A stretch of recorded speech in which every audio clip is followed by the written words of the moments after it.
I note the Australian Energy Market Operator has imposed energy price caps. I mean, this is extraordinary, and they may get away with this because people don't always understand. An energy price cap on the price that power companies can charge for wholesale electricity. I've said that slowly because these outfits have to buy coal and gas whose prices have gone up dramatically.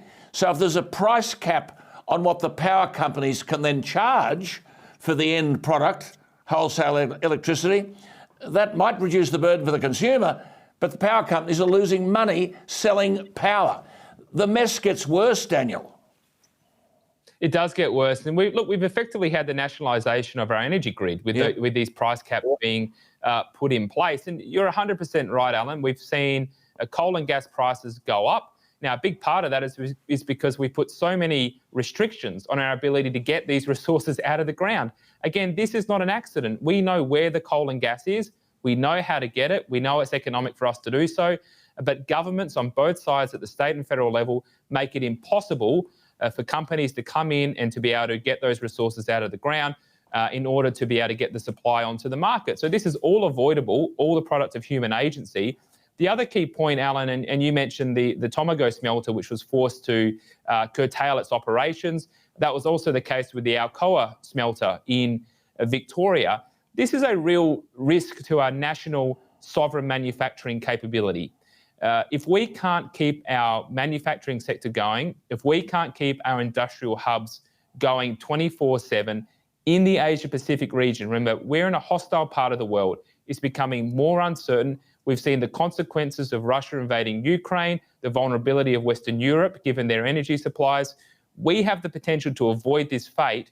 However, if we keep going down the net zero path, not only are we going to lose our jobs, not only are we going to have power price hikes, but we're also going to lose our sovereign manufacturing capability and our capacity to generate critical supplies at a time when we need it. Quite. I mean, anyone with half a brain could have seen this coming. This is, as I've been saying, and Daniel's been saying, a crisis in policy. Now you've got Matt Keane in New South Wales has had to admit that the crisis is because, as a man who wants to shut down all coal-fired power stations, I quote his words, a number of coal-fired power stations are not working.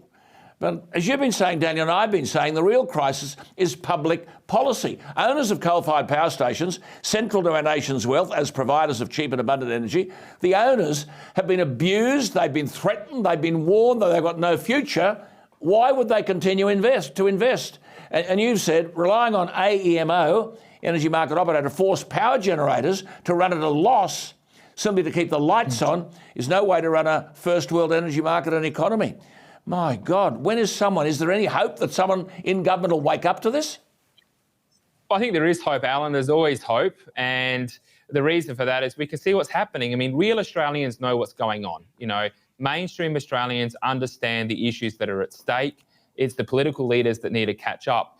Now, the issue here is that it's not the inner city elites that are incurring the cost. It's not the Matt Keanes of the world who are incurring the cost of their policy. It's not these teal voting wealthy inner city elites working in offices in public service or in big business or in banks. They're going to be fine no matter what.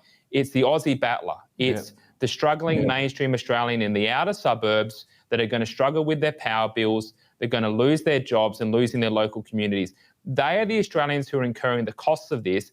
But as I say, because both parties have committed to net zero, they don't have a voice. Mainstream Australians are without a voice in the debate, and we need, what Peter Dutton and the Liberal Party should be doing is dropping their commitment to net zero to make this a contested space once again. Wonderful, brilliant.